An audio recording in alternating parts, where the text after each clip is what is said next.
Moi, je vais faire un audio sur les standards, les standards, les standards.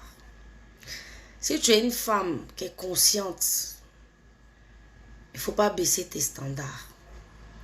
Tes standards, ça peut être beaucoup de choses.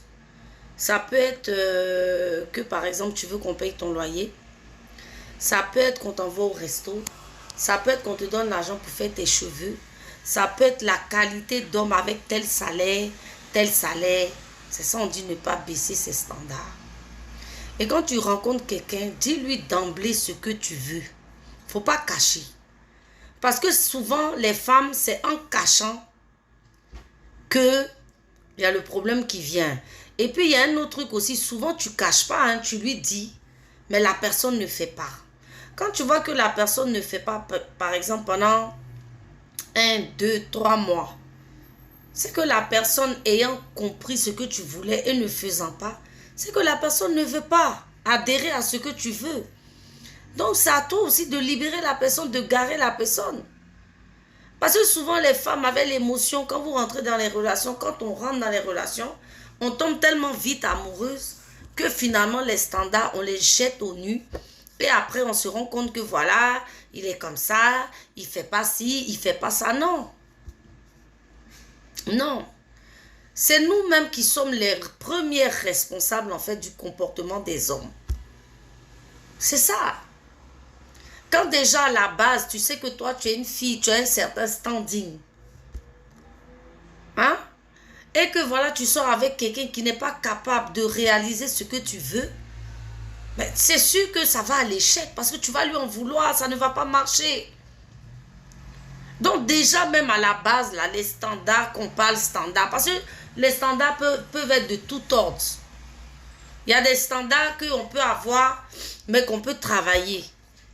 Mais il y a des standards qu'on ne peut pas changer.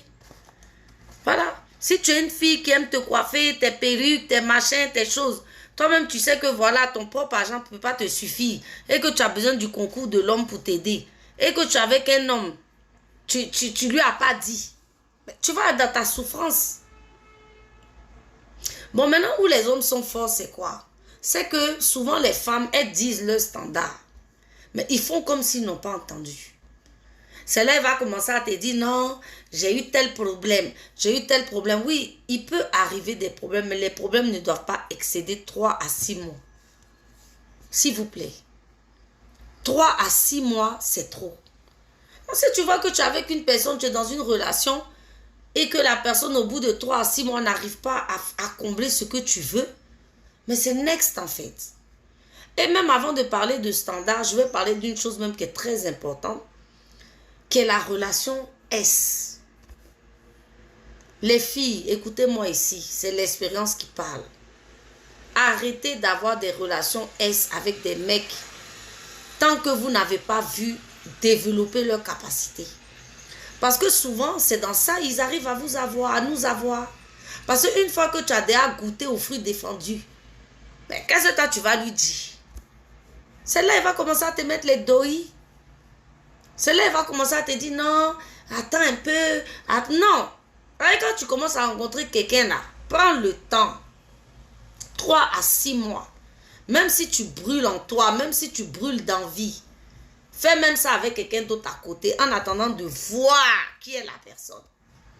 Mais se jeter comme ça à l'aveugle dans les bras de quelqu'un, même si tu lui as dit, après il fait ce qu'il veut.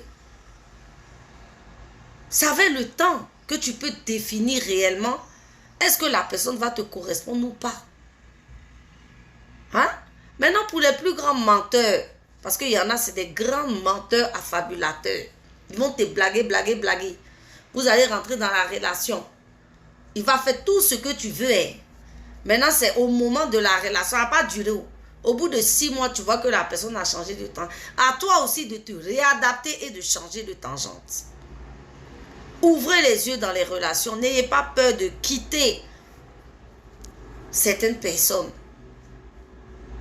Quand tu vois que ta paix est menacée, tes finances sont menacées et que tu ne sens pas que c'est ce que tu veux, bah, tu le gares en fait.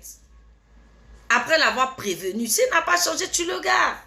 Souvent même tu le ghostes. Oui, c'est la meilleure des choses. Des fois, quand on dit chez nous, les Ivoiriens, parler trop donne dagbé là. Moi, je ne savais pas ce que ça voulait dire. Mais oui, quelqu'un que tu as parlé en chinois, en anglais, en français, en russe, il n'a jamais changé. Bon, maintenant, tu ne veux plus là. C'est quoi tu as lui dit et puis voilà. Il va toujours essayer de persister dans ta vie. Donc, à un moment donné, même les discussions sont inutiles. Pour certains cas, tu passes à autre chose, tu le zappes. Et ciao, à la vista, baby. Toi et moi, on se verra au paradis. Tu le laisses aller continuer ses bêtises ailleurs et toi, tu prends la tangente. Parce que faites attention. Dans ces relations, souvent, où vous êtes, où vous donnez totale confiance aux gens là, on bouffe vos énergies, on bouffe vos chances, on bouffe tout. Et après, vous êtes là, vous vous rendez compte qu'en fait, la personne ne correspond même pas un peu à ce que tu veux.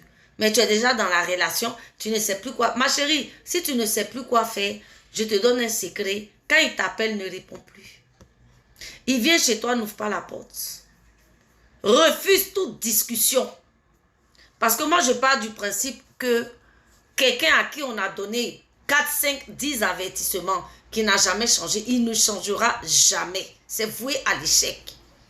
C'est souvent quand on essaie d'arranger, qu'on se remet toujours dans la même merde en fait. Parce qu'en face, là, il y en a, c'est des têtus et des démons. Lui, il est venu jouer, il n'est pas venu pour faire du sérieux. Donc, tu auras beau lui parler en long et en large. Il entend, mais il fait exprès. Oui, il fait exprès de ne pas faire ce que tu veux parce qu'il ne veut pas ton bonheur. Voilà. Il ne veut pas ta réussite. Lui, il est là pour prendre. Et prendre quoi? Eh bien, ton corps, ton énergie, ta sensualité, je ne sais pas quoi. Mais il n'est pas venu pour apporter quelque chose de bon dans ta vie. C'est la destruction qu'il est venu faire. Et toi, tu es là, en tant que maman, vous savez, les femmes, on est des mères. Et c'est comme ça qu'on se fait niquer à chaque fois. Donc, faites attention.